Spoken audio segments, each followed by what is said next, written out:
નમસ્કાર વિદ્યાર્થી મિત્રો, આજના વિડિયો લેક્ચરની અંદર આપણે પૂરક પરીક્ષા જે છે અથવા તો જે વિદ્યાર્થીઓ પોતાના માર્ક્સમાં ઇમ્પ્રુવમેન્ટ કરવા ઈચ્છે છે એની માટેનો કોર્સ જે છે આપણે શરૂ કરવાના છીએ. ખાસ કરીને જે લોકોને પૂરક પરીક્ષા આપવાની છે એની માટે આ બધા જ વિડિયો ખૂબ મહત્વના બનવાના છે.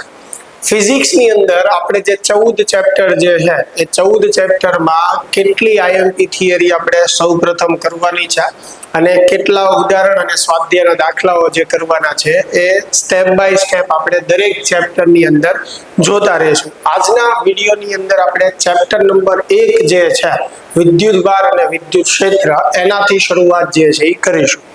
તો ખાસ વિદ્યાર્થી મિત્રો એ ધ્યાને રાખજો કે દરેક ચેપ્ટરની અંદર હું તમને જે મોસ્ટ આઈએમપી અથવા આઈએમપી થિયરી જે છે એ તમને જે છે હું કરાવીશ. એટલે સૌ પ્રથમ જે છે એ થિયરી તમારે કરી જ નાખવાની છે. એટલે કે કોઈ પણ કારણોસર સૌ પ્રથમ તમે એ થિયરી કરશો, પછી જો તમારી પાસે સમય વધારે છે તો બાકીના કોઈ કોન્સેપ્ટ કે થિયરી બાકી હોય તો એ તમારે કરવાની છે. બાકી જેટલી થિયરી હું દરેક ચેપ્ટરમાં તમને કરાવું એ પહેલા જે છે એ તમારે કરી લેવાની છે, બરોબર? એવી જ રીતે આપણે બધા જ ઉદાહરણ અને સ્વાધ્યાયના દાખલા જે છે એ કરીશું. એટલે જ્યારે દાખલાઓ આપણે કરીએ ત્યારે પણ એની ચર્ચા કરશું. ચાલો તો શરૂઆત જે છે એ કરીએ આપણે ચેપ્ટર નંબર 1 અને એની અંદર જેટલી આઈએમપી થિયરી છે જે આપણે કરવાની છે એની ચર્ચા કરશું. ચાલો, સૌથી પહેલી થિયરી જે છે બિંદુવત વિદ્યુતભાર માટે કુલમનો નિયમ, બરાબર?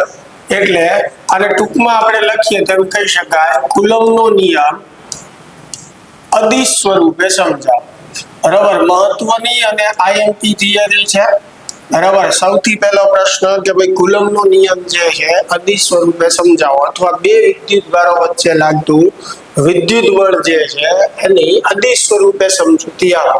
ચાલો તો કુલમના નિયમ પ્રમાણે સૌ પહેલા તો તમારે નિયમ જે છે લખવાનો છે કે બે બિંદુવત વિદ્યુતભારો વચ્ચે પ્રવર્તતું વિદ્યુત બળ જે છે એ બંને વિદ્યુતભારોના ગુણાકારના સમપ્રમાણમાં અને તેમની વચ્ચેના અંતરના વર્ગના વ્યસ્ત પ્રમાણમાં હોય છે.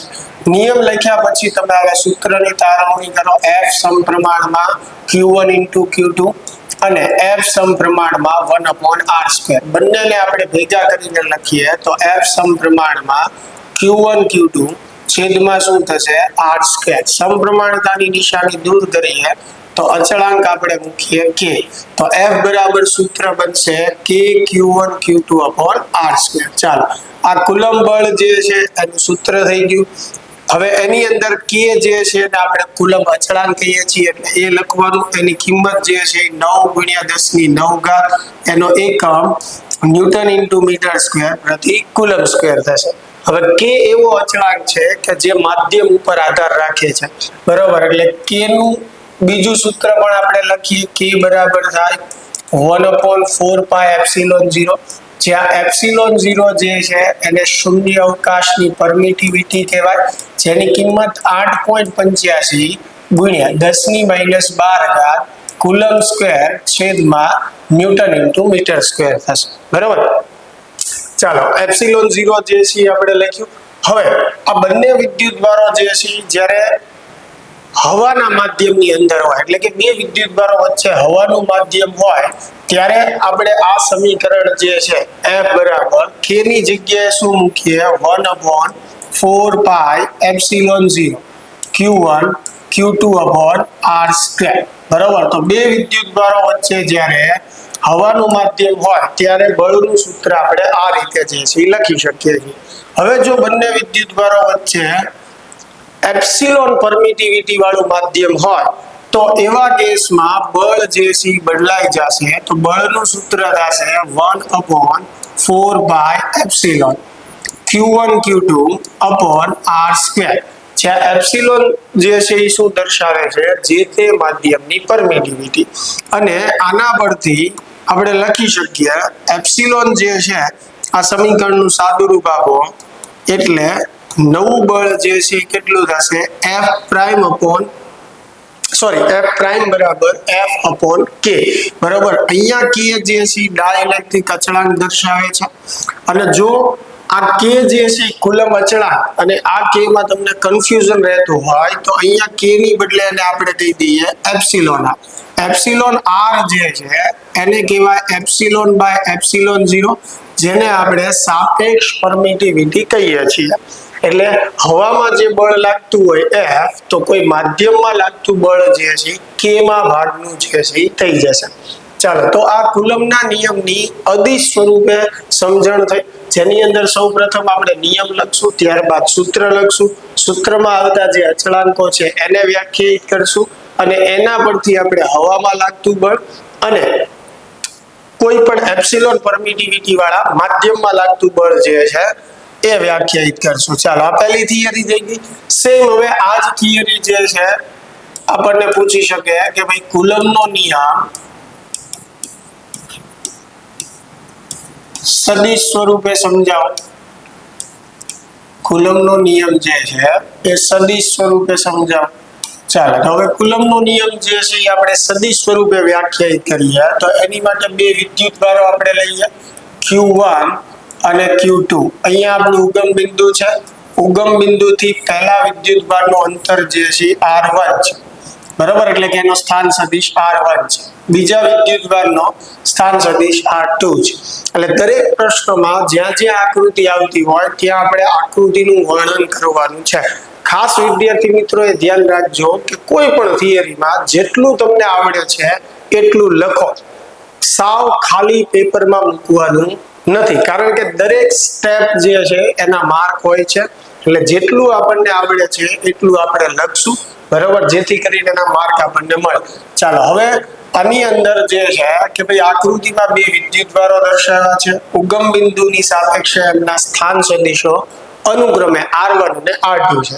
ચાલો, સૌપ્રથમ આપણે શું કરવું છે તો કે Q2 વડે Q1 પર લાગતું બળ, બરાબર, 2 વડે 1 ઉપર લાગતું બળ. હવે ધારો કે બંને જે છે એ સજાતીય છે, એટલે કે બંને ધન છે અથવા તો બંને ઋણ છે, તો એવા કેસમાં Q2 જ્યારે Q1 પર બળ લગાડે તો બંને એકબીજાને અપા કરશે. એટલે Q2 Q1 ને શું કરે? અપા કરશે. એટલે 2 વડે 1 ઉપર લાગતું બળ એટલે એને દર્શાવાય 1-2 વડે. એટલે F12 જે છે એની દિશા આ બાજુ આવશે.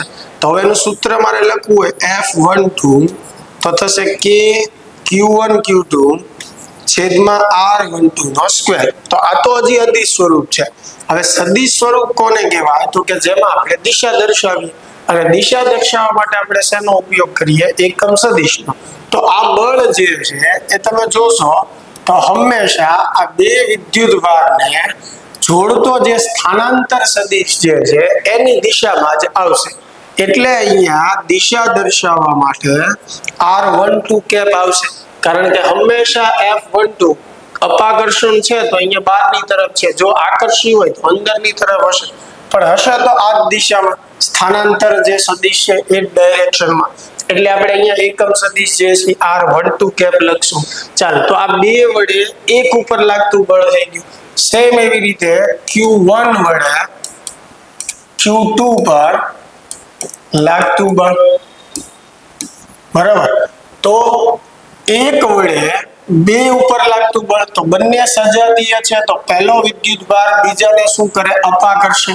એટલે આ બળ જે છે બહારની દિશામાં આવશે F21. બંને સજાતીય છે એટલે શું કરે? એકબીજાને અપા કરશે.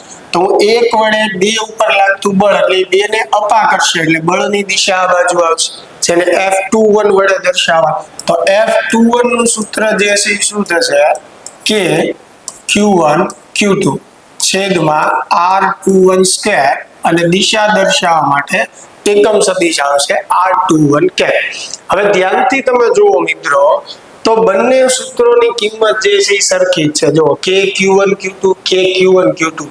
હવે R12 બરોબર 1 થી 2 કે 2 થી 1 નું અંતર સેમ જ થશે, ખાલી ડાયરેક્શન જે છે એ પરસ્પર વિરોધી થશે. એટલે આપણે આમ કહી શકીએ કે F12 ઇઝ ઇક્વલ ટુ શું થશે? Minus F21. એટલે કે 1 વડે 2 પર લાગતું બળ કે 2 વડે 1 ઉપર લાગતું બળ બંને બળના મૂલ્યો જે છે સમાન જ હોય, પણ દિશા જે છે પરસ્પર કેવી હશે? વિરોધી હશે. એટલે F12 શું લખી શકીએ આપણે? -F21. ચાલો, તો વિદ્યાર્થી મિત્રો આ જે છે આપણો બીજો પ્રશ્ન થઈ ગયો, જે આપણે વ્યવસ્થિત પાકો કરવાનો છે. કુલમ્બનો નિયમ સદિશ સ્વરૂપે સમજાવો. ચાલો, ક્લિયર થાય છે? એની પછી આ ચેપ્ટરમાં ત્રીજી થિયરી જે છે, વિદ્યુત બળ માટે સંપાતપણાનો સિદ્ધાંત. ચાલો, વિદ્યુત બળ માટે સંપાતપણાનો સિદ્ધાંત, અથવા ટેક્સ્ટબુક ની અંદર આ ટોપિક નું નામ શું આપેલું છે કે ઘણા બધા વિદ્યુતભારોના તંત્રનું વિદ્યુત બળ. બરાબર, 2 કે 3 માર્કમાં આપણને પૂછી શકે. ચાલો, એ સમજવા માટે આપણે 4 વિદ્યુતભારો જે છે એ લઈએ છીએ ધ્યાનમાં. બરાબર, ધારો કે અહીંયા Q1 વિદ્યુતભાર છે, આ Q2 છે, આ Q3 છે, અને આ જે છે Q4 છે. 4 વિદ્યુતભાર લીધા. હવે હું એવું કહું છું કે ભાઈ Q1 પર લાગતું બળ કેટલું હશે? તો Q1 પર કોણ કોણ બળ લગાડશે? 2 લગાડશે, બરાબર, 3 લગાડશે અને 4 લગાડશે. તો 1 પર અત્યારે ટોટલ 3 બળ લાગે છે. તો ટોટલ બળ મેળવવું હોય તો ત્રણેય બળનો શું કરવો પડે? સદિશ સરવાળો. એટલે સૌથી પહેલું આપણે નિયમ અથવા તો સિદ્ધાંત લખશું કે જ્યારે કોઈ વિદ્યુતભાર પર 2 કે 2 થી વધારે વિદ્યુતભારો વિદ્યુત બળ લગાડતા હોય ત્યારે પરિણામી બળ જે છે એ દરેક બળના બેઝિક સરવાળા જેટલું થાય. બેઝિક સરવાળો એટલે કે સદિશ સરવાળો. બરોબર, હવે એ સમજાવવા માટે આપણે 4 વિદ્યુતભારોનું તંત્ર ધ્યાનમાં લીધું કે ભાઈ આકૃતિમાં 4 વિદ્યુતભારો Q1, Q2, Q3 અને Q4 દર્શાવેલા છે. બરોબર, તો Q1 વિદ્યુતભાર પર લાગતું કુલ બળ. હવે Q1 પર કોણ કોણ બળ લગાડશે? તો Q2 લગાડશે. 4 વિદ્યુતભારોને સજાતીય ધારેલા છે અત્યારે.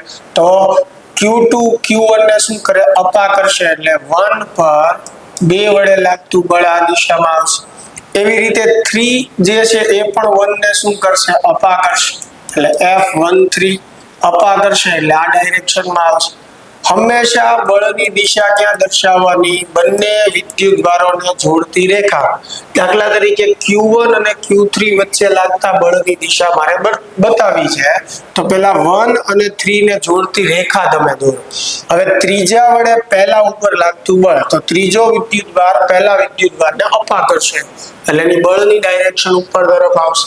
એવી જ રીતે ચોથા વડે પહેલા પર લાગતું બળ, એટલે 4 અને 1 ને આપણે જોડીશું. બરોબર છે. હવે 4 જે છે 1 ને શું કરશે? અપા કરશે એટલે એની બળની ડાયરેક્શન આ બાજુ આવશે. બરોબર, હવે મારે 1 ઉપર લાગતું કુલ બળ જે છે મેળવવું હોય F1, તો એના પર જેટલા બળો લાગે છે એ બળોનો મારે શું કરવો પડે? બેઝિક એટલે કે સદિશ સરવાળો કરવો પડે. તો આ 3 બળ જે છે એનો સદિશ સરવાળો કરીએ. ચાલો, એનું સૂત્ર જે છે આપણે લખીએ.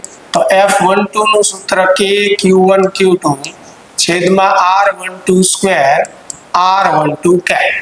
એવી જ રીતે K Q1 Q3 છેદમાં R13 square R13 cap.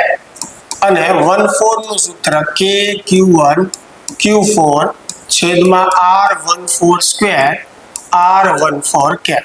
Ready? હવે થિયરી છે એટલે થિયોરેટિકલ સ્ટેપ પણ અમુક આપણે દર્શાવી દેવાના કે ભાઈ n વિદ્યુતભારોના તંત્ર માટે.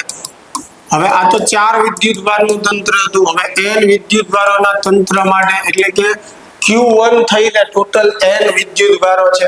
તો Q1 ની આજુબાજુ જેટલા વિદ્યુતભારો છે બધા એની ઉપર બળ લગાડશે. એટલે ટોટલ બળ આપણે મેળવવું હોય તો આ બધા બળો 2 વડે 1 ઉપર લાગશે, 3 વડે 1 ઉપર, 4 વડે, એવી રીતે n સુધી. બરાબર, આ બધાનો આપણે શું કરવો પડશે? બેઝિક સરવાળો.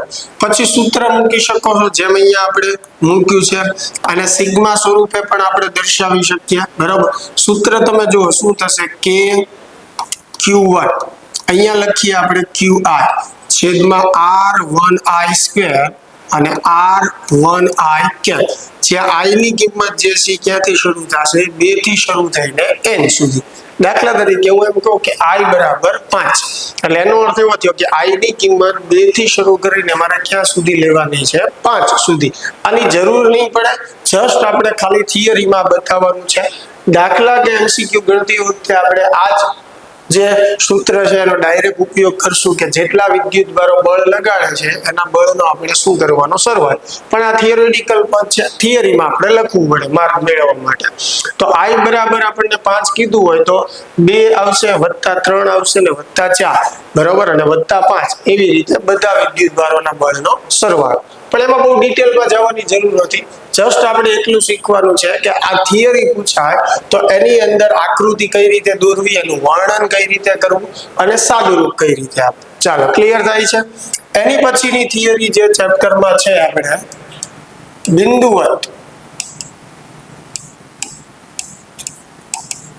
વિદ્યુતભાર માટે વિદ્યુત ક્ષેત્રનું સૂત્ર. ચાલો, એની પછીની થિયરી આપણે કઈ કરવાની છે આ ચેપ્ટરમાં? બિંદુવત વિદ્યુતભાર માટે વિદ્યુત ક્ષેત્રનું સૂત્ર. ચાલો, આપણી પાસે એક બિંદુવત વિદ્યુતભાર છે Q, જેનું મારે વિદ્યુત ક્ષેત્ર જે છે નક્કી કરવું છે. તો જે વિદ્યુતભારનું ક્ષેત્ર આપણે નક્કી કરવું હોય એને કહેવાય સ્ત્રોત વિદ્યુતભાર, બરાબર. સ્ત્રોત વિદ્યુતભારથી r અંતરે P બિંદુ આવેલું છે. તો આ P બિંદુએ આપણે વિદ્યુત ક્ષેત્ર નક્કી કરવું છે. હવે P બિંદુએ વિદ્યુત ક્ષેત્ર નક્કી કરવા માટે આ ટેસ્ટ ચાર્જ લેવો પડે, પરીક્ષણ વિદ્યુતભાર. અને આ પરીક્ષણ વિદ્યુતભાર જે છે એની કિંમત એટલે કે એનું મૂલ્ય કેટલું હોય છે? 1 કુલમ. હવે આ પરીક્ષણ વિદ્યુતભારને આપણે ધીમે ધીમે કરતા અહીંયા P બિંદુ સુધી લાવીએ. તો જ્યારે પરીક્ષણ વિદ્યુતભારને આપણે P બિંદુએ મૂકશું ત્યારે Q વડે સ્મોલ q ઉપર લાગતું બળ F બરાબર શું થશે? K capital Q small q એના છેદમાં r. એટલું બળ લાગશે. એટલે કે સ્મોલ q વિદ્યુતભારને જ્યારે P બિંદુ પાસે મૂકશું ત્યારે બંને વચ્ચે લાગતું બળનું સૂત્ર. હવે મેળવવું છે આપણે વિદ્યુત ક્ષેત્ર. તો વિદ્યુત ક્ષેત્રનું સૂત્ર શું થશે? F ના છેદમાં q, એકમ ધન વિદ્યુતભાર દીઠ લાગતું બળ. હવે F જે છે એની કિંમત મૂકી દઈએ, છેદમાં q એમનું, તો q કેન્સલ થશે. તો E બરાબર શું થશે? KQ upon r² થશે. તો આ બિંદુવત વિદ્યુતભાર માટે વિદ્યુત ક્ષેત્રનું સૂત્ર થઈ ગયું. સાથે સાથે એનું સદિશ સ્વરૂપ બતાવી દો. E બરાબર શું થશે? KQ upon r². હવે વિદ્યુત ક્ષેત્ર જે છે, જો ધન વિદ્યુતભાર હશે તો ક્ષેત્ર બહારની તરફ આવશે સ્થાન સદિશની દિશામાં.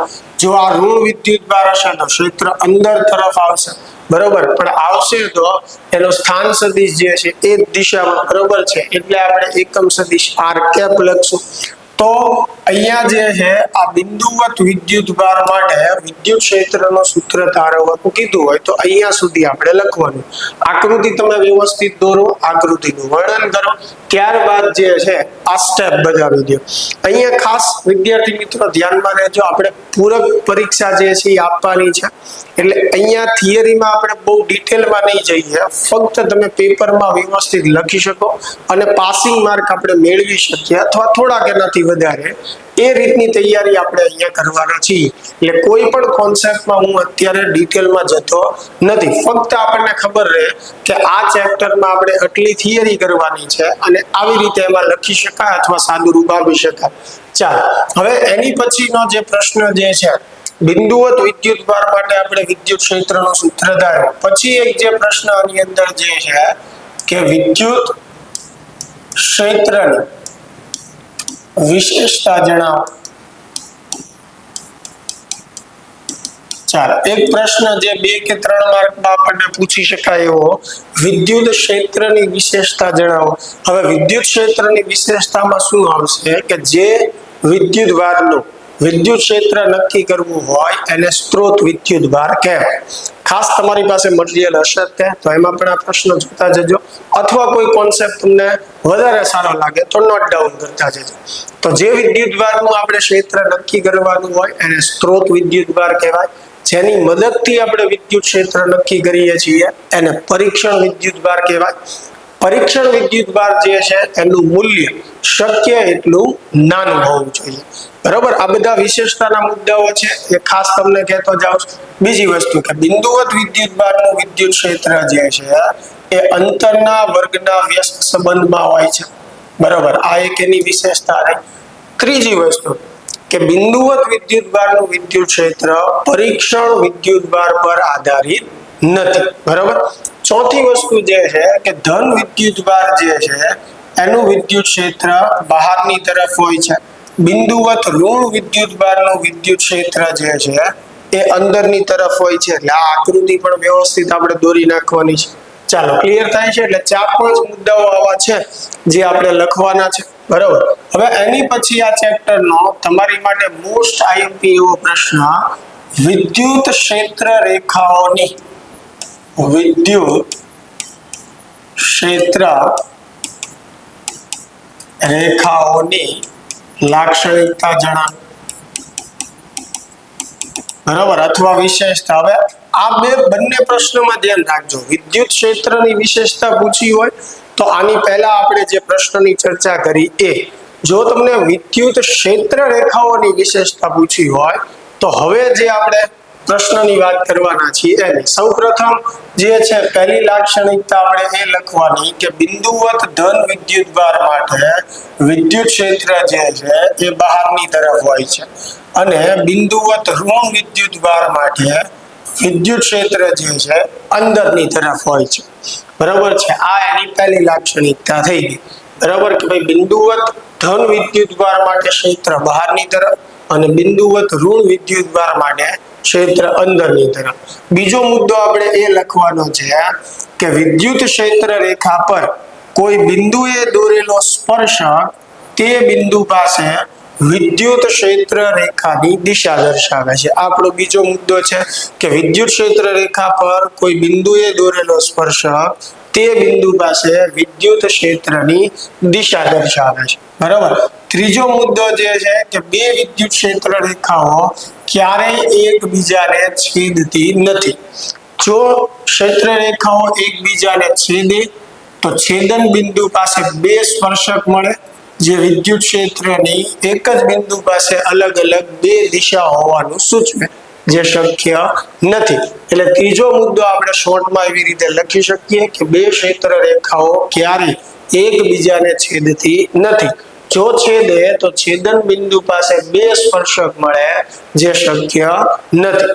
બરાબર, ચોથો મુદ્દો જે છે આપણે એ લખવાનો છે કે ક્ષેત્ર રેખાઓનું યોગ્ય રીતે કરેલું વિતરણ ક્ષેત્રની પ્રબળતાનો ખ્યાલ આપે છે. ફરી બોલું છું, ક્ષેત્ર રેખાઓનું યોગ્ય રીતે કરેલું વિતરણ ક્ષેત્રની પ્રબળતાનો ખ્યાલ આપે છે. બરોબર છે, એટલે કે જ્યાં ક્ષેત્ર રેખાઓ આપણે ગીચ દર્શાવીએ, બરોબર છે, ત્યાં ક્ષેત્ર જે છે એ પ્રબળ કહેવાય. જ્યાં ક્ષેત્ર રેખાઓ આપણે છૂટી દર્શાવીએ ત્યાં ક્ષેત્ર જે છે નિર્બળ કહેવાય. આ ચોથો મુદ્દો. અને પાંચમો મુદ્દો જે છે કે સ્થિત વિદ્યુત ક્ષેત્ર રેખાઓ ક્યારેય પણ બંધ ગાળા રચતી નથી. આ 5 મુદ્દા જે છે આપણે લખીએ. 2 માર્કમાં આપણને આ પ્રશ્ન પૂછાય એટલે આરામથી 2 માર્ક જે છે આપણને મળે. બીજા પણ 2-3 મુદ્દાઓ છે પણ અત્યારે એની ચર્ચા કરવાની જરૂર નથી. મોસ્ટ આઈએમપી પ્રશ્ન છે, ખાસ આપણે આ કરી નાખવાનો છે અને 5 જ મુદ્દાઓ જે છે એ આપણે લખવાની જરૂર હોય છે. ચાલો, ક્લિયર થાય છે? આગળ વધીએ તો એની પછીનો જે પ્રશ્ન મહત્વનો છે કે વિદ્યુત ડાયપોલની અક્ષ પર વિદ્યુત ક્ષેત્ર મેળવો. ચાલો, વિદ્યુત ડાયપોલની અક્ષ પર વિદ્યુત ક્ષેત્રનું સૂત્ર ધારવાનું છે. એની માટે જે છે આપણે એક ડાયપોલ જે છે ધ્યાનમાં લઈએ. અહીંયા પ્લસ ક્યુ વિદ્યુતભાર, અહીંયા માઇનસ ક્યુ વિદ્યુતભાર, આ ડાયપોલનું કેન્દ્ર. બંને વિદ્યુતભારો વચ્ચેનું અંતર જે છે આપણે શું કહીએ? 2a. ડાયપોલના કેન્દ્રથી દરેક વિદ્યુતભારનું અંતર જે છે કેટલું થાય? a થશે. ચાલો, બંને વિદ્યુતભારને જોડતી જે રેખા છે એને ડાયપોલની અક્ષ કહેવાય. એટલે આ જે છે એ ડાયપોલની અક્ષ થશે. તો ડાયપોલની અક્ષ ઉપર હું કોઈ બિંદુ P ધારું છું કે જેનું ડાયપોલના કેન્દ્રથી અંતર જે છે r છે અને આ બિંદુ P પાસે આપણે વિદ્યુત ક્ષેત્ર મેળવવું. તો સૌપ્રથમ આકૃતિ દોરીએ આપણે. હવે આકૃતિનું વર્ણન કરીએ કે ભાઈ આકૃતિમાં એક વિદ્યુત ડાયપોલ દર્શાવેલ છે. ડાયપોલના બંને વિદ્યુતભારો વચ્ચેનું અંતર 2a છે. ડાયપોલ મોમેન્ટ P બરાબર 2aq છે. ડાયપોલના કેન્દ્રથી ડાયપોલની અક્ષ પર r જેટલા અંતરે આવેલા બિંદુ P પાસે વિદ્યુત ક્ષેત્ર મેળવવું છે. ચાલો આ આકૃતિનું વર્ણન થઈ ગયું. હવે જે છે શું કરશું કે P બિંદુ પાસે આપણે વિદ્યુત ક્ષેત્ર મેળવવું છે. તો P બિંદુની આજુબાજુ બે વિદ્યુતભાર છે. તો પહેલા આપણે બંને વિદ્યુતભારના ક્ષેત્રની દિશા દર્શાવીશું. ચાલો આ ધન વિદ્યુતભાર છે તો ધન વિદ્યુતભારનું ક્ષેત્ર બહારની તરફ હોય એટલે P બિંદુ પાસે ધન વિદ્યુતભારનું ક્ષેત્ર મેં E1 કીધું છે જેની દિશા બહારની તરફ આવશે. એવી જ રીતે આ ઋણ વિદ્યુતભારના લીધે P બિંદુ પાસે ક્ષેત્રની દિશા હવે ઋણમાં ક્ષેત્ર અંદર તરફ હોય એટલે P બિંદુએથી દિશા જે છે -q તરફ આવશે.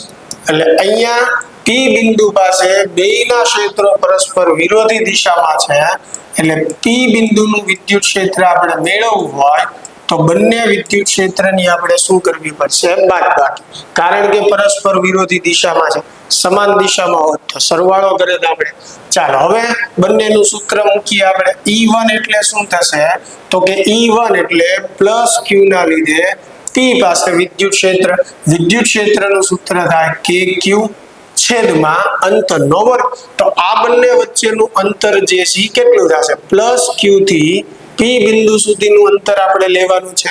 તો આખું અંતર જે છે r છે એમાંથી આ અંતર a બાદ કરી નાખું તો r - a કરવું ત્યારે મને આ અંતર મળશે.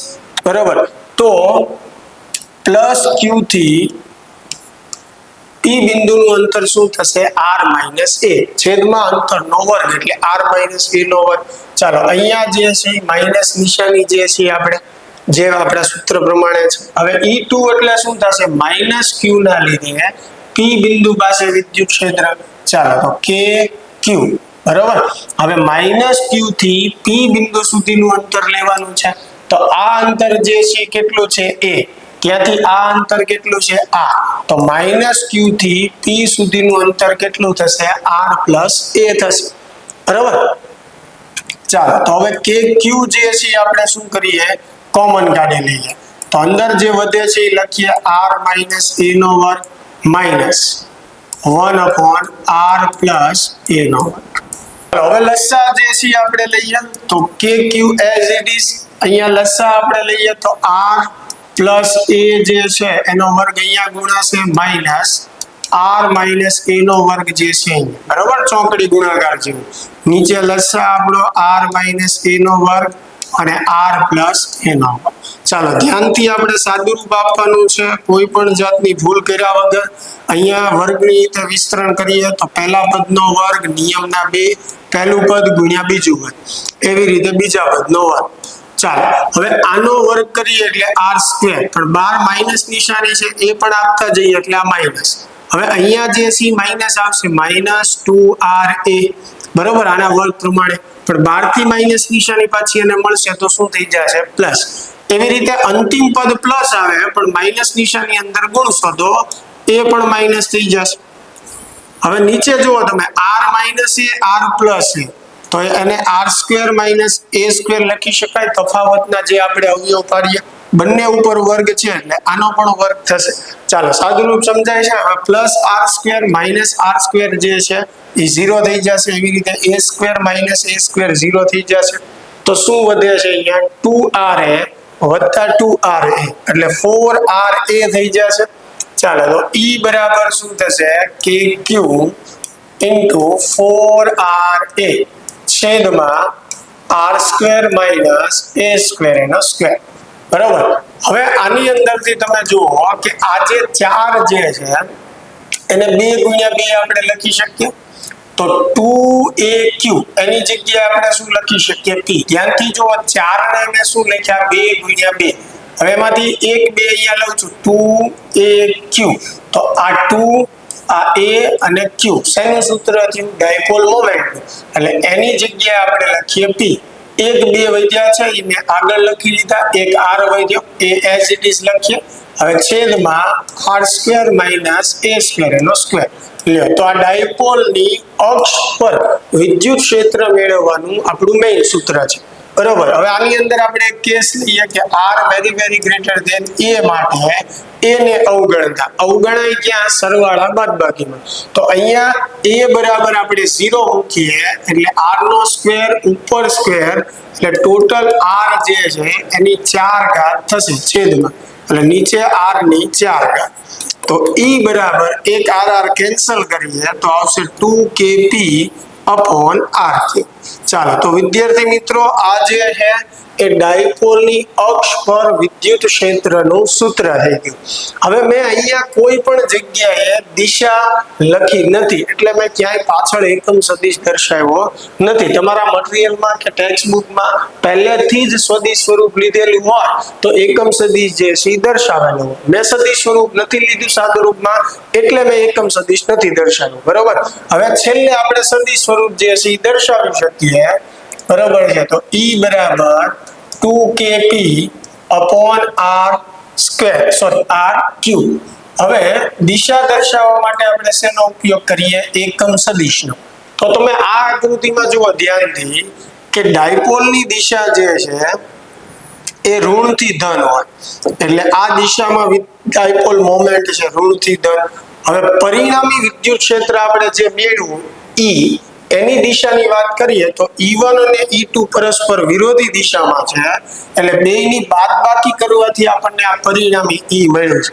અને જ્યારે બે સદિશની બાદબાકી થાય ત્યારે પરિણામી સદિશ મોટા સદિશની દિશામાં આવે એટલે કે અહીંયા વધારે કિંમત કોની છે E1 એટલે પરિણામી વિદ્યુત ક્ષેત્ર E જે છે બરોબર છે એ P બિંદુની ડાબી તરફ થશે એટલે કે આ બાજુ થશે એટલે કે P ની દિશામાં થશે તો અહીંયા P અને E જે છે તમે ધ્યાનથી જુઓ સમાન દિશામાં છે એટલે કે વિદ્યુત ક્ષેત્રની દિશા ડાયપોલ મોમેન્ટની દિશામાં છે એટલા માટે એકમ સદિશ જે છે એ અહીંયા આવશે P કેપ બરાબર ચાલો ખ્યાલ આવે છે તો આ સદિશ સ્વરૂપ મેં તમને લખી દીધું ચાલો આ પહેલી થિયરી હતી હવે એની પછીની જે થિયરી છે વિદ્યુત ડાયપોલના વિષુવવૃત્ત પર વિદ્યુત ક્ષેત્ર ચાલો એની વિષુવવૃત્ત રેખા પર આપણે વિદ્યુત ક્ષેત્ર મેળવવાનું છે સેમ આપણી જે ડાયપોલ હતી એ ફરીને અહીંયા ધ્યાનમાં લઈએ +q વિદ્યુતભાર -q ડાયપોલનું કેન્દ્ર O બંને વિદ્યુતભારો વચ્ચેનું અંતર 2a કેન્દ્રથી દરેક વિદ્યુતભારનું અંતર કેટલું થશે a હવે અક્ષને લંબ હોય આ અક્ષ છે એને લંબ એટલે આ રેખા અને કેન્દ્રમાંથી પસાર થતી હોય એવી રેખાને શું કહેવાય વિષુવવૃત્ત તો અહીંયા આપણે આ વિષુવવૃત્ત રેખા જે છે દોરીએ જે અક્ષને લંબ થશે અને કેન્દ્રમાંથી પસાર થાય અહીંયા P બિંદુએ જે છે આપણે શું કરવું છે વિદ્યુત ક્ષેત્ર મેળવવું છે ચાલો તો સૌપ્રથમ જે છે આકૃતિનું વર્ણન જ આવશે કે આકૃતિમાં એક વિદ્યુત ડાયપોલ દર્શાવેલ છે ડાયપોલના બંને વિદ્યુતભારો વચ્ચેનું અંતર 2a છે બરાબર ડાયપોલ મોમેન્ટ P બરાબર 2aq છે ડાયપોલના કેન્દ્રથી ડાયપોલના વિષુવવૃત્ત પર r અંતરે આવેલા P બિંદુ પાસે વિદ્યુત ક્ષેત્ર મેળવવું છે એટલે આ આકૃતિ અને આકૃતિનું વર્ણન થયું ચાલો હવે P બિંદુ પાસે આપણે વિદ્યુત ક્ષેત્ર મેળવવું હોય તો P બિંદુની આજુબાજુ કેટલા વિદ્યુતભાર છે 2 તો આ બંનેના લીધે પહેલા આપણે અહીંયા દિશા દર્શાવશું ચાલો તો ધન વિદ્યુતભારની મારે દિશા બતાવી હોય તો ધન વિદ્યુતભાર અને બિંદુને જોડતી રેખા વિચારો બરોબર છે હવે ધન વિદ્યુતભારનું ક્ષેત્ર બહારની તરફ હોય એટલે અહીંયા ધન વિદ્યુતભારનું ક્ષેત્ર આપણે E1 કહીએ જે આવી રીતે આવશે બહારની તરફ તો હવે ધ્યાનથી તમે જોશો તો અહીંયા તમે કોઈ x અક્ષ જેવું તમે વિચારી લો જેમ આ ડાયપોલની રેખા છે અથવા અક્ષ છે એવું તમે અહીંયા વિચારી લો તો આ ખૂણો જે છે જો તમે થીટા ધારશો તો આ ખૂણો પણ કેટલો થશે થીટા થશે ખ્યાલ આવે છે? તો અહીંયા વિદ્યુત ક્ષેત્ર જે છે એ બે ઘટકમાં વહેંચાશે, બરોબર? E1 cos થીટા અને ઉપરની બાજુ જે છે આવશે E1 sin થીટા. સમજાય છે? હવે એવી જ રીતે ઋણ વિદ્યુતભારનું વિદ્યુત ક્ષેત્ર દર્શાવીએ તો ઋણ વિદ્યુતભાર અને બિંદુ P ને જોડતી રેખા તમે દોરો. હવે ઋણ વિદ્યુતભારમાં ક્ષેત્ર ક્યાં હોય? અંદરની તરફ, એટલે આવી રીતે આવશે. જેના વિદ્યુત ક્ષેત્રને E2 કહીએ તો એનો પણ એટલો જ ખૂણો બનશે થીટા જેટલો, એટલે E2 પણ બે ઘટકોમાં વહેંચાઈ જશે. તો આ બાજુ જે છે એ શું આવશે? E2 cos થીટા અને નીચેની બાજુ જે છે એ શું આવશે? E2 sin theta.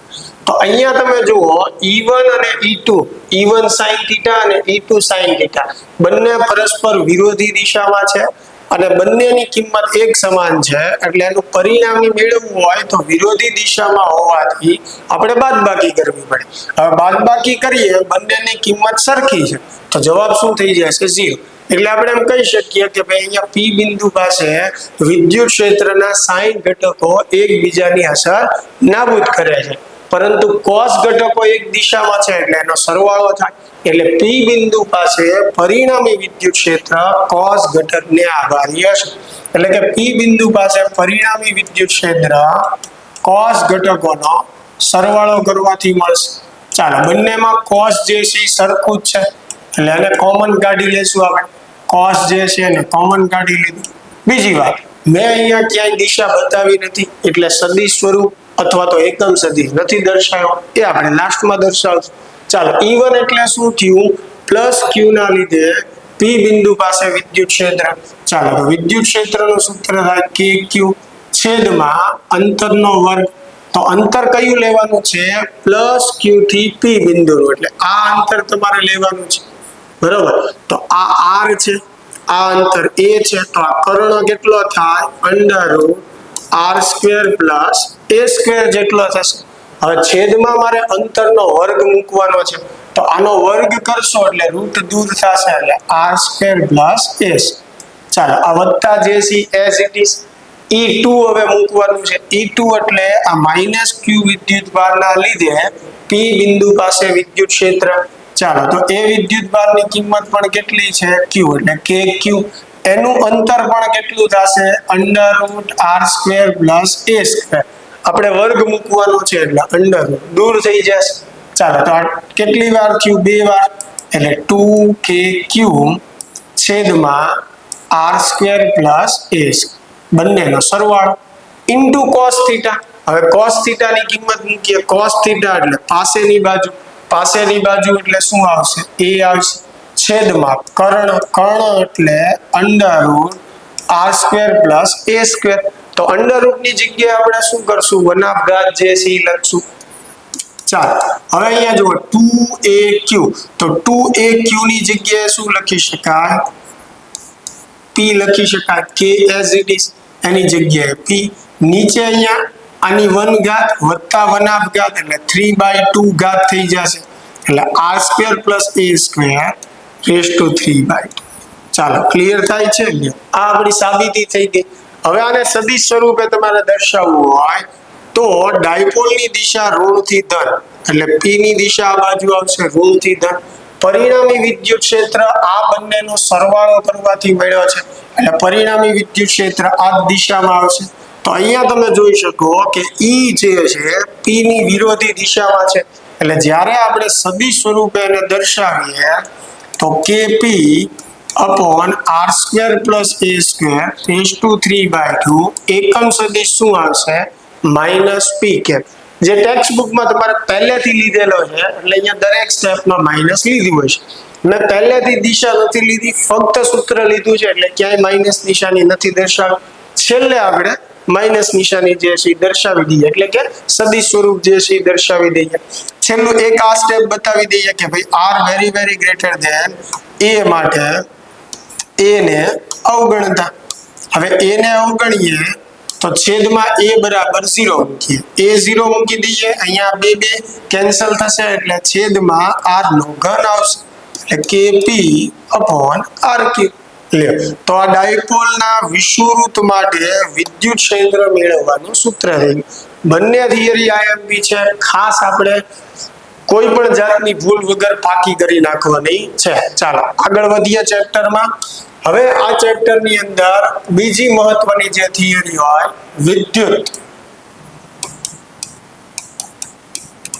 ફ્લક્સ માટે ગૌસનો નિયમ.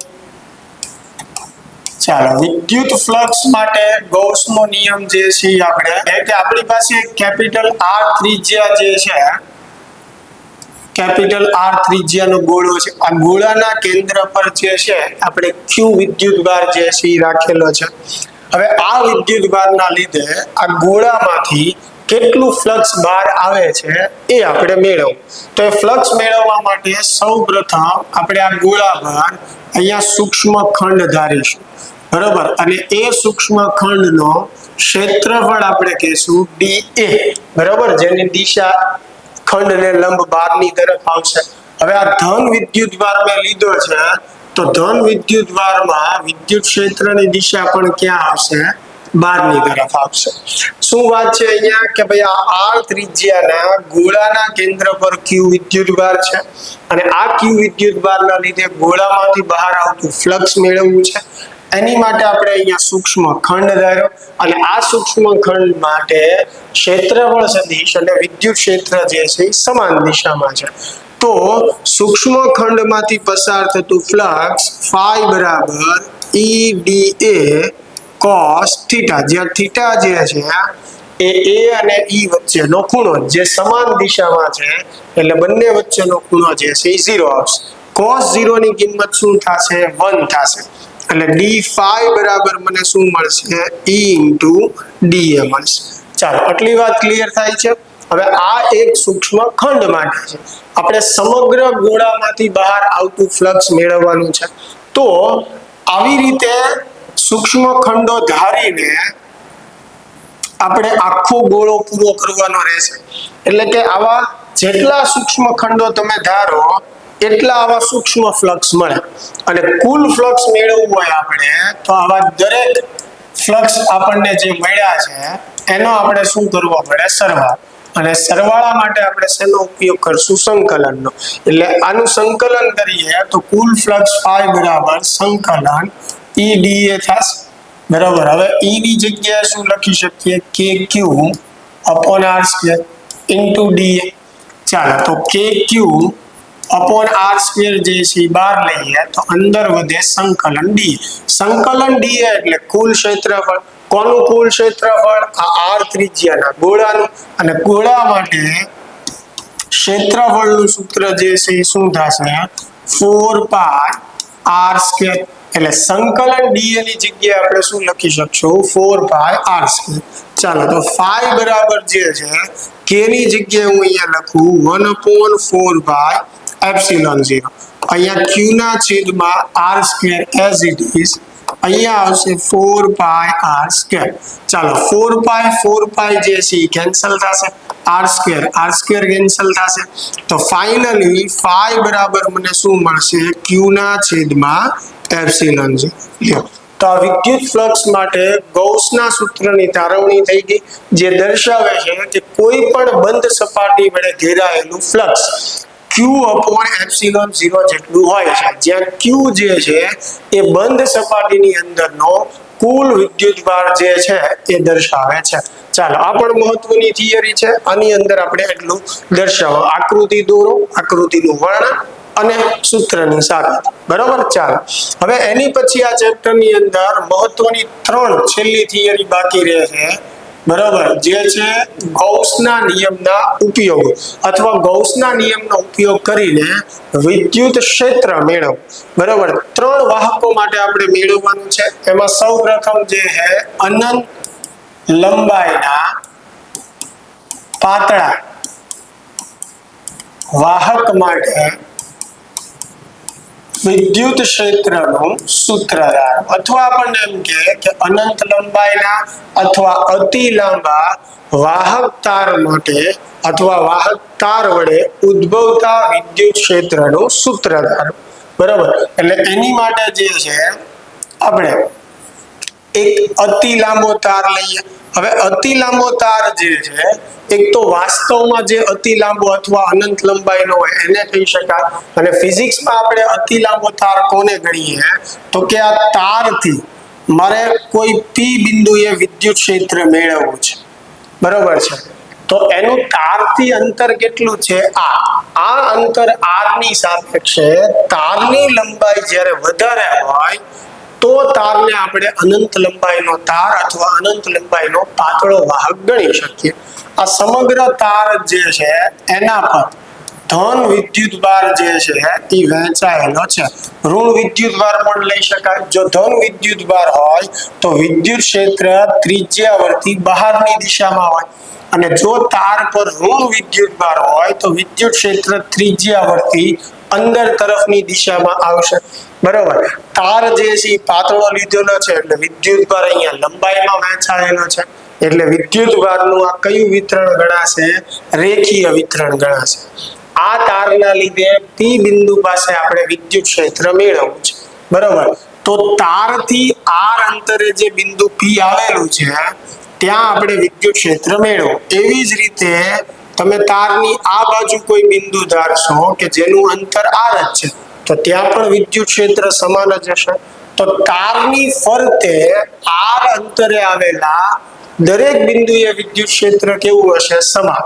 આવા દરેક બિંદુને આપણે ભેગા કરીએ તો તારની ફરતે એક r ત્રિજ્યાનું વર્તુળ બનશે. સેમ એવી રીતે એવું જ વર્તુળ જે છે આપણે ઉપર તરફ પણ ધારી શકીએ, બરોબર. તો અહીંયા પણ આ r અંતરે આવેલા દરેક બિંદુએ વિદ્યુત ક્ષેત્ર સમાન હશે. સેમ એવી રીતે નીચે પણ આપણે ધારી શકીએ r અંતરે, બરોબર. અને આ વર્તુળ પર આવેલા દરેક બિંદુએ વિદ્યુત ક્ષેત્ર સમાન હશે. હવે આવા બધા વર્તુળોને તમે ભેગા કરો તો એક કાલ્પનિક બંધ સપાટી બનશે. આ કાલ્પનિક બંધ સપાટીને કહેવાય ગૌસિયન સપાટી, બરોબર. હવે ગૌસના નિયમ પ્રમાણે તમારે અહીંયા આ જે તમે ગૌસિયન સપાટી ધારી નળાકાર આકારની એના પર આવેલા બિંદુએ વિદ્યુત ક્ષેત્ર મેળવવું છે. તો ગૌસનો નિયમ શું કહે છે આપણને કે સૌપ્રથમ તમે એનું ફ્લક્સ વ્યાખ્યાયિત કરો. હવે આ તાર પર ધન વિદ્યુતભાર છે એટલે એનું વિદ્યુત ક્ષેત્ર જે છે આવી રીતે બહારની તરફ હશે, બરોબર. તો સૌપ્રથમ આપણે જે નળાકાર ગૌસિયન સપાટી ધારી છે એનું ફ્લક્સ મેળવવાનું. તો આ જે નળાકાર જે છે એને તમે ધ્યાનથી જોશો તો આ નળાકાર ને ટોટલ 3 સપાટી છે. એક આ સમતલ સપાટી પહેલી, આ બીજી સમતલ સપાટી અને ત્રીજી જે છે આ વક્ર સપાટી, બરોબર. તો આ બંને સમતલ સપાટીનું ફ્લક્સ આપણે જોઈએ તો વિદ્યુત ક્ષેત્ર આ દિશામાં છે, એનો ક્ષેત્રફળ સદિશ ઉપરની તરફ આવશે, તો બંને વચ્ચેનો ખૂણો જે છે 90 થાય, એટલે ફ્લક્સ જે છે કેવું થાય? 0. તો આ પ્રથમ સપાટ સપાટીનું ફ્લક્સ જે છે શું થશે? 0. એવી જ રીતે અહીંયા પણ તમે જોઈ શકો આ સપાટીનું પણ ફ્લક્સ જે છે કેવું થશે? 0 થશે. હવે આ વક્રાકાર સપાટીની વાત કરીએ તો એની માટે ક્ષેત્રફળ સદિશ જે છે આ સપાટીને લંબ બહારની તરફ, એટલે થીટા જે છે એ 0 થશે, અને થીટા 0 હોય ત્યારે ફ્લક્સ કેટલું થાય? phi બરાબર E × A. તો ગૌસના નિયમ પ્રમાણે અહીંયા વિદ્યુત ક્ષેત્ર મેળવવા માટે પહેલા આ જે નળાકાર બંધ સપાટી છે એનું ટોટલ ફ્લક્સ ગણવું પડે. ટોટલ ફ્લક્સ ગણવા માટે દરેક સપાટીનું ફ્લક્સ મેળવો. તો આપણે ત્રણેય સપાટીનું ફ્લક્સ વ્યાખ્યાયિત કર્યું અને એનો સરવાળો કરવાનો છે. હવે તમે જોઈ શકો આ બે સપાટીનું તો 0 જ છે તો એનો સરવાળો કરવાનો હોય અર્થ જ નથી. ફક્ત એક જ સપાટી માટે આપણને ફ્લક્સ મળે છે. તો આ જે નળાકાર ગાઉસિયન સપાટીનું જે ક્ષેત્રફળ છે એ એની વક્ર સપાટીના ક્ષેત્રફળ જેટલું થશે, એટલે કે ત્રણેય સપાટીના ફ્લક્સના સરવાળા જેટલું. પણ આ બંને 0 છે એટલે આખા નળાકારનું ફ્લક્સ એ જેટલું થશે, વક્ર સપાટીના ક્ષેત્રફળ જેટલું. ચાલો હવે phi ની જગ્યાએ આપણે શું લખી શકીએ? Q/ε0 બરાબર E × A. હવે Q એટલે વિદ્યુતભાર. આ જે સપાટી ધારો કે એની લંબાઈ L છે, તો આ L લંબાઈમાં કેટલો વિદ્યુતભાર આવશે? λ × L જેટલો, બરોબર. હવે ઈ જે છે આપણે મેળવવાનું છે એ એટલે આ નળાકાર ગૌસિયન સપાટી જે છે એનું ક્ષેત્રફળ. તો કેટલું થશે એનું ક્ષેત્રફળ? 2πr into l. ચાલો સામ સામે જે છે l કેન્સલ થશે. ઈ આપણે મેળવવાનું છે તો ઈ ને સૂત્રનો કરતા બનાવીએ તો ઈ બરાબર લેમ્બડાના છેદમાં 2πr એપ્સિલોન 0. લ્યો તો આ વિદ્યાર્થી મિત્રો અતિ લાંબા તાર માટે અથવા અનંત લંબાઈના પાતળા વાહક માટે વિદ્યુત ક્ષેત્રનું સૂત્ર થઈ ગયું. મહત્વની અને મોસ્ટ આઈએમપી થિયરી છે. ગૌસના નિયમના જે 3 ઉપયોગો આવ્યા છે ખાસ આપણે કરી નાખવાના છે. ચાલો ક્લિયર થાય છે. એની પછીનો બીજો પ્રશ્ન જે છે અનંત સમતલ વડે ઉદ્ભવતું વિદ્યુત ક્ષેત્ર. અનંત સમતલ વડે ઉદ્ભવતું વિદ્યુત ક્ષેત્ર. ચાલો એની માટે જે છે આપણે એક સમતલ ધ્યાનમાં લઈએ અને આ સમતલ પર ધન અથવા ઋણ વિદ્યુત ભાર જે છે એ સતત રીતે વહેંચાયેલો છે. હવે સમતલ એટલે પૃષ્ઠ અને પૃષ્ઠ પર જ્યારે વિદ્યુત ભાર વહેંચાય બરોબર છે તો કયું વિતરણ આવશે? પૃષ્ઠ વિતરણ આવશે. હવે આ સમતલથી આપણે નજીકના અંતરે કોઈ બિંદુ P ધારીએ છીએ જ્યાં આપણે વિદ્યુત ક્ષેત્ર મેળવવાનું છે. બરોબર છે. હવે સમજો કે આ અંતર જ્યારે ખૂબ ઓછું હોય તો આ અંતરની સાપેક્ષે સમતલને આપણે અનંત જે છે એ ગણી શકીએ. એટલે કે સમતલથી જ્યારે નજીકના બિંદુની આપણે વાત કરતા હોઈએ ત્યારે સમતલને આપણે અનંત ગણી શકીએ. તો આ બિંદુએ વિદ્યુત ક્ષેત્ર મેળવવા માટે સૌ પ્રથમ જે છે મારે ફ્લક્સ મેળવવું પડશે અને ફ્લક્સ મેળવવા માટે ગૌસના નિયમ પ્રમાણે આપણે શું કરીએ? એક સૂક્ષ્મ ખંડ ધારીએ. બરોબર. એને આ P બિંદુ જે છે એ આવરી લે એવી રીતે આપણે સપાટી જે છે એ વિચારવાનો પ્રયત્ન કરીએ. તો આ સપાટી જે છે એ કેવી બનશે? લંબઘન આકારની જે છે એ બનશે. ચાલો P બિંદુ અહીંયા આપણે બતાવીએ છીએ. બરોબર. તો આખી સપાટી કેવા આકારની બનશે? લંબઘન. હવે ધન વિદ્યુત ભાર છે તો ક્ષેત્ર બહારની તરફ હશે. ઋણ હશે તો ક્ષેત્ર ક્યાં હશે? અંદરની તરફ. હવે જે રીતે આ બાજુ વિદ્યુત ક્ષેત્ર મળે છે એ જ રીતે આ બાજુ પણ મળશે. તો પાછળની બાજુ જે છે ત્યાં પણ આપણે આવી જ ગાઉસિયન સપાટી જે છે ધારી શકીએ. ચાલો તો એ ગાઉસિયન સપાટી જે છે પાછળ પણ આપણે બતાવવાનો પ્રયત્ન કરીએ અને અહીંયા પણ આવેલા કોઈ P' બિંદુએ વિદ્યુત ક્ષેત્ર સમાન જ થશે. તો એ જે ગાઉસિયન સપાટી લંબઘન આકારની અહીંયા આપણે દર્શાવી છે એ અહીંયા દોરીને સમજાવવાનો પ્રયત્ન કરું છું. તો આ જે છે આપણી ગાઉસિયન સપાટી છે. હવે ગૌસના નિયમ પ્રમાણે ક્ષેત્ર મેળવવા માટે પહેલા ફ્લક્સની ગણતરી કરો.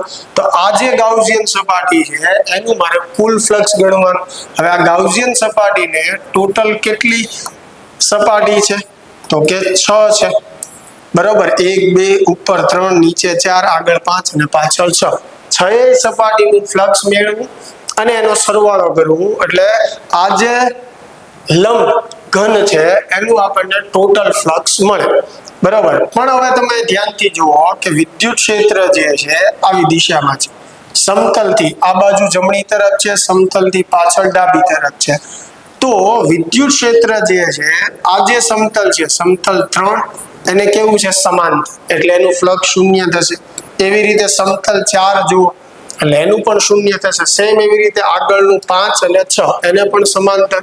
એટલે 3 4 અને 5 અને 6 સપાટીમાંથી પસાર થતું ફ્લક્સ 0 થશે. તો આપણે ફ્લક્સ કોનું મેળવવું પડશે? પહેલી સપાટી માટે વિદ્યુત ક્ષેત્ર આ દિશામાં છે એનો ક્ષેત્રફળ સદિશ બહારની તરફ આવશે એટલે બે વચ્ચેનો ખૂણો 0 થશે. તો આનું ફ્લક્સ જે છે એ કેટલું થશે? EA. સેમ એવી રીતે બીજી સપાટી માટે વિદ્યુત ક્ષેત્ર આ દિશામાં છે એનો ક્ષેત્રફળ સદિશ બહારની તરફ આવશે. થીટા 0 થશે એટલે ફાઈ બરાબર શું થશે? E into A. તો લંબઘનનું કુલ ફ્લક્સ મેળવવું હોય તો એની 6 સપાટીના ફ્લક્સનો આપણે શું કરવો પડે? સરવાળો. હવે 6 સપાટીનો ફ્લક્સનો આપણે સરવાળો કરવા માટે આપણે 6 સપાટીનું ફ્લક્સ મેળવ્યું, પણ એમાંથી 4 સપાટીનું ફ્લક્સ જે છે શું છે 0 છે. તો ફક્ત શેમાં મળે છે આપણને સપાટી 1 અને સપાટી 2. તો સમગ્ર લંબઘનનું કુલ ફ્લક્સ જે છે એ શું થશે? સપાટી 1 નું ફ્લક્સ વત્તા સપાટી 2 નું ફ્લક્સ. બરાબર, તો એ કેટલું થશે? 2EA જેટલું જશે. ચાલો phi ની જગ્યાએ આપણે લખીએ q ના છેદમાં એપ્સિલોન 0 બરાબર 2EA. q ની જગ્યાએ શું લખીએ કે સિગ્મા ઇન્ટુ a, કારણ કે પૃષ્ઠ ઘનતા છે તો q બરાબર સિગ્મા ઇન્ટુ a લખાય બરાબર 2EA. ચાલો a જે છે કેન્સલ થશે તો e બરાબર શું આવશે? સિગ્મા ના છેદમાં 2 એપ્સિલોન 0. તો વિદ્યાર્થી મિત્રો આ જે છે અનંત સમતલ વડે ઉદ્ભવતા વિદ્યુત ક્ષેત્રનું સૂત્ર થઈ ગયું. બરાબર, ધન વિદ્યુતભાર હોય તો બહારની તરફ હોય, ઋણ હશે તો અંદરની તરફ હશે. અને તમે એવું કહી શકો કે અનંત સમતલ વડે ઉદ્ભવતું વિદ્યુત ક્ષેત્ર અંતર પર આધારિત નથી. જો સૂત્રમાં ક્યાંય અંતર આવતું નથી, પણ શરત એ છે કે સમતલથી અંતર કેવું હોવું જોઈએ? ઓછું, નજીક હોવું જોઈએ. એટલે કે જ્યારે સમતલની નજીક આપણે વિદ્યુત ક્ષેત્રની વાત કરતા હોઈએ તો બધા બિંદુએ વિદ્યુત ક્ષેત્ર કેવું હશે? સમાન, કારણ કે અંતર ઉપર આધારિત નથી. ચાલો આ બીજો ઉપયોગ થઈ ગયો, બીજી થિયરી. હવે ચેપ્ટરની લાસ્ટ થિયરી જે છે અને ગૌસના નિયમનો લાસ્ટ ઉપયોગ કે ગોળીય કવચ માટે વિદ્યુત ક્ષેત્રનો સૂત્ર ધારો અથવા ગોળાકાર કવચ માટે વિદ્યુત ક્ષેત્રનું સૂત્ર જાણો. એક r ત્રિજ્યાનું ગોળીય કવચ જે છે આપણે ધ્યાનમાં લઈએ, જેની ત્રિજ્યા કેપિટલ R છે. જ્યારે આપણે આને વિદ્યુતભાર આપશું તો એ વિદ્યુતભાર બધો ક્યાં રહેશે? એની સપાટી પર રહેશે. એટલે આની અંદર પૃષ્ઠ વિતરણ જે છે આવશે. બરાબર, હવે આ ગોળીય કવચ જે છે એના લીધે આપણે વિદ્યુત ક્ષેત્ર મેળવવું. તો બે કેસ આપણે આમાં વ્યાખ્યાયિત કરવાના છીએ. સૌથી પહેલો જે છે અંદરની તરફ, બરોબર, જેને R less than capital R લખી શકાય. ચાલો અંદરની તરફ મેળવવા માટે પહેલા આપણે ગોળાકાર કવચ દોરીએ આપણું, જેની ત્રિજ્યા કેપિટલ R છે. હવે આ કવચના કેન્દ્રથી સ્મોલ r અંતરે મારે વિદ્યુત ક્ષેત્ર જે છે એ મેળવવું છે. બરોબર છે, તો અહીંયા બિંદુ ધાર્યું મેં. હવે આપણે કહીએ કે ભાઈ આ કેન્દ્રથી સ્મોલ r અંતરે જેટલા બિંદુ આવેલા હશે બધી દિશામાં, એ બધા જ બિંદુએ વિદ્યુત ક્ષેત્ર જે છે કેવું હશે? સમાન હશે. હવે આ બધા બિંદુઓને આપણે ભેગા કરીએ એટલે અંદરની બાજુ એક આ સપાટી બનશે, જેને કહેવાય ગૌસિયન સપાટી. હવે વિદ્યુત ક્ષેત્ર મેળવવા માટે ગૌસ શું કહે છે કે પહેલા તમારે એ સપાટીનું ફ્લક્સ મેળવવાનું. હવે સપાટીનું ફ્લક્સ મેળવવાનું સૂત્ર phi બરાબર q upon એપ્સિલોન 0, જ્યાં q શું દર્શાવે છે? સપાટીની અંદરનો વિદ્યુતભાર. તો આ સપાટીની અંદર વિદ્યુતભાર અત્યારે કેટલો છે? 0, કારણ કે વિદ્યુતભાર તો કવચની સપાટી ઉપર છે. અહીંયા તો આ ખાલી ભાગ છે, એટલે અહીંયા વિદ્યુતભાર કેવો છે? 0. તો વિદ્યુતભાર 0 હોય તો ફ્લક્સ શું થઈ જશે? 0. અને ફ્લક્સ 0 હોય તો વિદ્યુત ક્ષેત્ર પણ શું આવવાનું? 0. એટલે ગોળાકાર કવચની અંદરની બાજુ બધા જ બિંદુએ વિદ્યુત ક્ષેત્ર કેવું હોય છે? શૂન્ય હોય છે. ચાલો બીજો કેસ જે છે આપણે બહારની બાજુ વિદ્યુત ક્ષેત્ર મેળવવાનું છે. બરોબર, તો ફરીને આપણું ગોળાકાર કવચ આપણે લઈએ, જેની ત્રિજ્યા કેપિટલ R. હવે બહારની બાજુ આપણે બિંદુ ધારીએ જેનું અંતર સ્મોલ r છે, અને અહીંયા small r greater than capital R થશે. બરોબર, તો કેન્દ્રથી r અંતરે આવેલા દરેક બિંદુએ કોઈ પણ દિશામાં તમે લો, આ બધા જ બિંદુએ વિદ્યુત ક્ષેત્ર કેવું હોય? સમાન. અને બધા બિંદુઓને આપણે ભેગા કરીએ એટલે જે આપણને મળશે એ છે ગાઉસિયન સપાટી. બરોબર, તો હવે ગૌસના નિયમ પ્રમાણે પહેલા આપણે ફ્લક્સ ગણવું પડે. તો ફ્લક્સ ગણવા માટે સૂત્ર જે છે એ શું છે? phi બરાબર q upon એપ્સિલોન 0. હવે q એટલે શું થયું? ગાઉસિયન સપાટીની અંદરનો વિદ્યુતભાર. તો ગાઉસિયન સપાટીની અંદર આખું ગોળીય કવચ આવી જાય છે, અને ધારો કે ગોળીય કવચની સપાટી પર ટોટલ q વિદ્યુતભાર છે, એટલે કવચની અંદરનો ટોટલ વિદ્યુત ભાર કેટલો થયો Q. તો અહીંયા Q એમનેમ આપણે રહેવા દેશું, phi ની જગ્યાએ આપણે લખી શકીએ E into A બરાબર Q upon epsilon 0. હવે A એટલે ગૌસિયન સપાટીનું ક્ષેત્રફળ, જે થશે 4 pi r square જેટલું બરાબર Q upon epsilon 0. તો E બરાબર થશે Q ના છેદમાં 4 pi epsilon 0 r square. હવે 1 upon 4 pi epsilon 0 એટલે K લખી શકીએ. તો આ સૂત્ર થઈ ગયું KQ upon r square. એટલે કે ગોળીય કવચનું વિદ્યુત ક્ષેત્ર બહારની તરફ એવી રીતે વર્તે છે જાણે કે વિદ્યુત ભાર એના કેન્દ્રમાં મૂકેલો હોય, અને વિદ્યુત ક્ષેત્ર જે છે એ અંતરના વર્ગના વ્યસ્ત સંબંધમાં છે. હવે એની માટે જો આપણે E વિરુદ્ધ R નો આલેખ દોરીએ તો અંદરની બાજુ બધે જ વિદ્યુત ક્ષેત્ર જે છે કેવું છે, 0 છે, બરાબર. જ્યારે તમે સપાટી ઉપર હશો એટલે કે R બરાબર R, તો ત્યાં વિદ્યુત ક્ષેત્ર જે છે કેવું હશે, સપાટી પર મેક્સિમમ હશે, અને સપાટીથી બહાર નીકળશો તો 1 upon r સ્ક્વેર અનુસાર શું થશે, ઘટતું જશે. તો આ ગોળીય કવચ માટે E વિરુદ્ધ R જે છે એનો આલેખ થઈ ગયો. MCQ માં એમાં પણ પૂછી શકાય. તો મિત્રો ચેપ્ટર નંબર 1 ની અંદર જેટલી મહત્વની થિયરી છે અથવા જેટલી તમારે સૌપ્રથમ કરવાની છે એ બધી થિયરી જે છે મેં તમને રિવિઝનમાં કરાવી છે.